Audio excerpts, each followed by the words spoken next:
Halo teman-teman, halo Bu.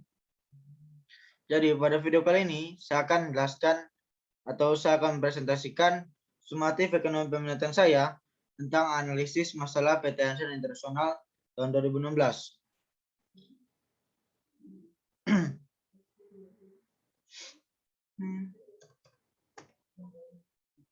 Jadi sebelum kita masuk ke masalahnya, kita terlebih dahulu harus mengenal tentang PT Hansen Internasional. Jadi PT Hansen Internasional merupakan suatu perusahaan yang berdiri pada tahun 1971, mana pada saat berdirinya itu perusahaan ini merupakan perusahaan yang bergerak di bidang tekstil. Lalu yang kemudian pada tahun pada tahun 2010 mereka berpindah haluan yang dari awalnya bergerak di bidang tekstil, mereka memutuskan untuk bergerak di bidang pertambangan. Hal ini dikarenakan pada saat itu pada tahun 2010 bidang tekstil itu sedang jatuh-jatuhnya sehingga membuat mereka memutuskan untuk berganti bidang ke bidang pertambangan. Yang berikutnya, pada tahun 2013 mereka memutuskan untuk sekali lagi berganti haluan. Yang dari pertambangan mereka berganti menjadi bidang lembang. Hal ini juga dikarenakan pada saat itu komoditas-komoditas di pertambangan ini seperti batu bara dan lain-lainnya mengalami penurunan harga yang signifikan yang menyebabkan PT Hansen Internasional ini mengalami kerugian yang cukup banyak. Seperti itu.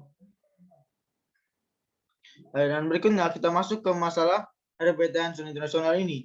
Mana pada tahun 2016 mereka terbukti memanipulasi laporan keuangan mereka.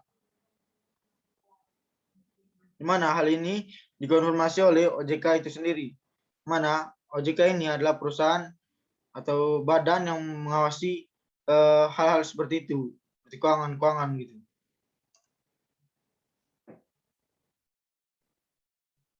Yang berikutnya kita masuk ke latar belakang masalah atau penyebab dari masalah tadi itu yang telah saya sebutkan. Yang pertama adalah karena ketidaktelitian dari KAP atau Kantor Akuntansi Publik Purwantono, Sumporo, dan Surja, mana ketelitian ini dilakukan oleh Seri Jokom, yang mana Seri Jokom ini berasal dari KAP Purwantono, Sumporo, dan Surja, di mana dalam menyusun laporan keuangan dari PT Hansen Internasional, dia tidak melakukannya secara teliti dan secara cermat, menyebabkan adanya kesalahan-kesalahan dalam laporan keuangan tersebut.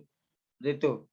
Yang berikutnya adalah kesalahan dari PT Hansen Internasional sendiri, yaitu karena mereka tidak profesional dalam pelaksanaan prosedur audit, mana hal ini terkait apakah laporan keuangan tahunan perusahaan milik Beni Jokoro mengandung kesalahan material yang memerlukan perubahan atau tidak atas fakta yang diketahui oleh auditor setelah laporan keuangan diterbitkan. Yang berikutnya, masalah dari PT Hansen ini dengan OJK. Mana masalah ini seperti yang saya sebutkan tadi, ketika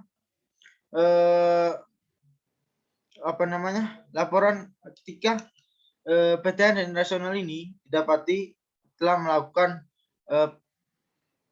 melakukan manipulasi terhadap laporan keuangan mereka, yang mendapati hal tersebut adalah OJK ini. Hal itu yang menyebabkan masalah antara OJK dengan PT Hansen Internasional.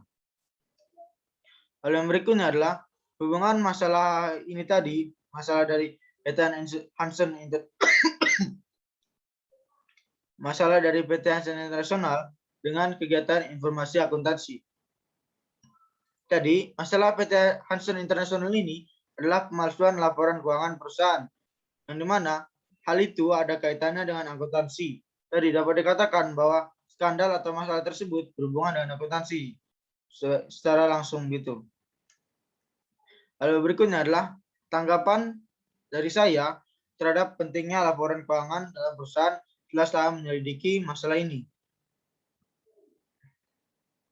Yang dimana setelah membaca dan juga men-search tentang masalah dari PT Hansen Internasional ini, saya menyadari betapa pentingnya akuntansi. Mana hal ini dapat dilihat dari hanya dengan memanipulasi sedikit laporan keuangan saja, sedikit saja loh. Dimana Seri Jokom itu tadi karena tidak teliti sedikit saja, dia menyebabkan suatu perusahaan bisa mendapat keuntungan. Dan bagaimana jika hal itu dilakukan agar suatu perusahaan tersebut, suatu perusahaan saingan dari perusahaan tersebut dibuat mengalami kerugian hanya dari manipulasi laporan keuangannya saja. Itu. Dan hal inilah yang menurut saya menjadi suatu poin yang penting yang harus diperhatikan oleh saya. Yang berikutnya adalah perusahaan yang berhubungan dengan PT Hanson, baik itu berhubungan baik maupun bermasalah dengan PT Hanson. Di mana PT atau perusahaan yang berhubungan baik dengan PT Hanson Internasional, yang pertama adalah PT Pakuan Jati Tbk, PT Duta Pertiwi Tbk, PT PP Properti Tbk. Mana ketiga perusahaan ini merupakan perusahaan-perusahaan yang masih sampai sekarang itu menjalin hubungan dengan PT Hanson Nasional atau masih menjalin perdagangan dan bisnis dengan PT Hanson Internasional. Yang berikutnya adalah perusahaan yang bermasalah dengan PT Hanson Internasional. Mana ini ada dua, yaitu adalah PT Asuransi Jiwa Seraya Persero dan juga PT Sabri Persero, di mana kedua perusahaan ini terlibat dalam masalah manipulasi laporan keuangan dari PT Hanson Internasional ini. Hal inilah yang menyebabkan kedua perusahaan ini memiliki masalah dengan PT Hanson Internasional gitu. Lalu berikutnya adalah tokoh-tokoh yang terlibat dalam masalah ini. Yang pertama yaitu adalah akuntan publik Sherly Jokom dari kantor akuntan publik atau KAP Purwantono Sungkoro dan Surja. Mana dia inilah selaku pelaku utama atau penyebab lah begitu. Dia inilah yang menyebabkan terjadinya kesalahan pada laporan keuangan PT Hanson Internasional. Hal ini disebabkan karena ketidaktelitian dan ketidakcermatannya dia dalam menyusun laporan keuangan dari PT Hanson Internasional. Lalu yang berikutnya adalah Beni Jokro Saputro selaku Direktur Utama PT Hanson Internasional Tbk. Mana dia ini karena tidak mengawasi pekerjaan-pekerjaannya itu dengan baik. Mana jika dia segan saja mengawasi Sherly Jokom ini dengan baik, mungkin saja Sherly Jokom ini tidak mengalami keteledoran atau tidak teliti dalam menyusun laporan keuangan tersebut. Gitu. Hal yang berikutnya adalah dampak bagi PT Hanson Internasional itu sendiri. Mana dampaknya ini ada yang dampak baik dan juga ada dampak buruk. Mana yang pertama adalah dampak baiknya bagi PT Hanson Internasional. Jadi dampak baiknya adalah pendapatan dari perusahaan PT Hanson Internasional ini mengalami kenaikan yang cukup tajam. Mana pada saat itu kenaikannya mencapai sekitar 732 miliar gitu. Sebanyak itu naik pendapatan dari mereka. Lalu yang berikutnya adalah dampak buruk bagi PT Hanson Internasional. Di mana dampak buruknya adalah PT Hanson Internasional ini didenda cukup banyak karena kesalahan pada laporan keuangan tadi itu.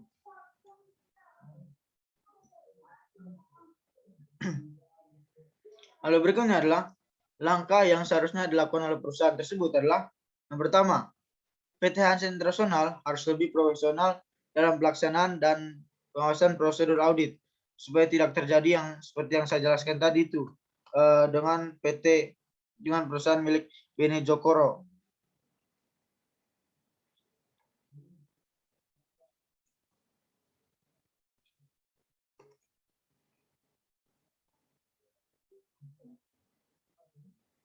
Supaya tidak terjadi dengan perusahaan yang tadi itu. Yang berikutnya adalah PT Hanson Internasional harus lebih teliti dalam pekerjaan akuntannya supaya tidak terjadi ketidaktelitian seperti Sherly Jokom tadi itu. Lalu yang berikutnya adalah langkah-langkah penegasan dari pemerintah untuk PT Hanson Internasional sendiri. Yang pertama adalah Beni Jokro Saputro selaku Direktur Utama PT Hanson Internasional Tbk dikenai sanksi sebanyak 5 miliar rupiah. Lalu berikutnya adalah Sally Jokom dari akuntan publik selaku pelaku utama dalam atau penyebab utama dari hal ini tadi. Dia mendapat hukuman berupa pembukuan surat tanda terdaftar atau STTD selama 1 tahun, di mana dengan dibekukannya STTD-nya, dia tidak dapat melakukan pekerjaan sebagai akuntan lagi selama 1 tahun gitu. Ya, sekian saja presentasi dari saya untuk sumatif kali ini. Atas perhatian yang diberikan, terima kasih.